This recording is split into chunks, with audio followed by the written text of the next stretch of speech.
Welcome back to Newsmaker Live, and we're speaking here with Mr. Michael Chastney, businessman and father of Alan Chastney, the new leader of the United Workers' Party. We'll put the number up on the screen right now so that we can begin to take your calls as we continue our discussion with him. Now, what is very interesting is that Alan Chastney is coming into the leadership of the UWP at a time when he does not have a seat and when it is 3.5 years constitutionally to the next general election. Now, for any politician, that would be a long time, and any leader can be undermined to a great degree if he does not have that seat, you know, in government where he can begin to influence policy. How will he be able to ride that ship? How will he be able to get around that obstacle? In my opinion, it has its upside and its downside. The upside is that he has sufficient time on his hand to go to the different constituencies in addition to whatever constituency he so desires to follow, do his homework on the ground without any big responsibility. And I think the number of people in Parliament who supported him could be his mouthpiece, you know, and it gives him a lot of time, free time, to do that kind of, to do the groundwork. And as we were discussing earlier about time flies very quickly. You know, we're in August tomorrow, okay? Yes. Yeah. To me, like elections were like yesterday. It's already a 1.5 years that has gone. You know? We have a call on the line. Good evening, caller. Please go ahead with your question. Yeah, good evening, Mr. Reynolds. Good evening, Mr. Chastney. My question is directed to Mr. Chastney. While I support Mr. Chastney on his victory, my greatest problem is his language. He's not bilingual. And I feel that'll be a very high hindrance in him making a positive contribution in the politics move, you know, to motivate people that come to him. Because when you check the convention I went on there last time, you could see a lot of farmers were there. And these farmers, for them to explain themselves, is more in Creole. And I realized Mr. Alan has a big problem with Creole. So I want to ask his father now, can Alan understand Creole, or can he speak Creole better than what he did in Soufrière the last time? Thank you very much for your question. Yeah. First of all, we'll appreciate a little more later. Okay. Yeah. That question has come up time and time again, okay? The majority of people speak English. Assuming that Alan remains a leader and he's successful, he has to go away. They don't speak any patois in America or in England or those countries. They speak English, you know. So really and truly, I personally don't see it as a drawback. I'm not saying if he could not speak patois, it may not have had some pluses, but I don't think that's necessary. But he has to connect with the ordinary folks who will ultimately decide whether he gets into Parliament or not. Look at a perfect example. The man was campaigning for 3 months.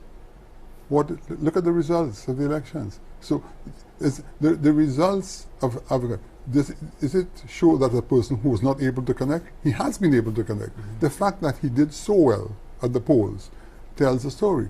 Also, look at Soufrière, a place, the man was a first-timer in Soufrière, and he got over 3,000 votes or whatever it is, okay? Or whatever, I can't remember. He lost by 300 votes, okay? And as I told you before, with this meeting here, there were a lot of operatives working against Alan, which I'm not prepared to disclose at this time, okay? And he did extremely well under those conditions. So, although, yes, it could be a plus, but I don't think it could be detrimental to his success. We have another call on the line. Good evening, caller. Please go ahead with your question. Hello. Yes, please go ahead with your question, caller. Yes. Are you there? Yes, please turn down the volume on your set before you continue. One second. Okay. My question to Mr. Chastney. Can you please put your set on mute, sir?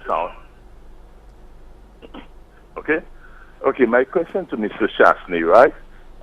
He's still interested in contesting next election for the United Workers' Party. But my question to him, as a businessman right now, right? For your son to win any election under the United Workers' Party, you, as the father of Mr. Chastney, has to reduce. The first step you have to do is to bring down the prices of all groceries in the supermarket. And for your father, yes, that's the first step for him to make way for people who can see, yes, this is a man we can trust. But not just that. You remember once I met you at the supermarket at Julian's, and I told Mr. Chastney, why can't you say, son, come out of the United Workers' Party because things are going bad? And then remember I told you once, you don't believe Dr. Anthony is the only man right now who can bring this country back to the standard that it is. We need to bring it back. I remember once you told me yes. But let me just ask you another question, Anthony. Stephen King trusted all those parliamentarians, right, those ministers and things and stuff. When Stephenson King stood, when they would bring all the problems there, Stephenson King still trusted them. He held them. There was a time he said, bring all evidence, and I will deal with all any parliamentarians who find themselves in corruption. Even Mr. Chastney, Stephenson King still stood and covered them. He brought them into they came into the party, right? All right. Now, please ask your question, caller, so that we can go ahead. Please ask your question. What's that? Please ask your question. Okay. No, the question. That's what I'm saying right now, Mr. Chastney. Are you prepared to take on the challenge, since your son is coming to the party, into politics, to reduce the cost of all your groceries in the supermarket right now? All right. Thank you very much. If you can do that, that will be the first step that you can see that the father and son is prepared to do something for the country. Thank you very much. Thank you very much, caller. You know,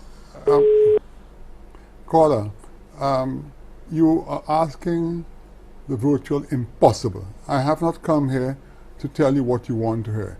I do not manufacture goods. If I bring goods from a country and sell them below cost, within 30 days there'll be no CFL. So I am saying to you that you have my number. I can give it to you. You know where to find me. I'd be happy to discuss this matter with you on a one-to-one basis and explain to you the reasons why what you're asking is virtually impossible. And the other thing I can say to you, one of the biggest companies in the Caribbean was GL, and GL came to St. Lucia, lost, I would hate to tell you how much money they lost in 2.5 years, okay?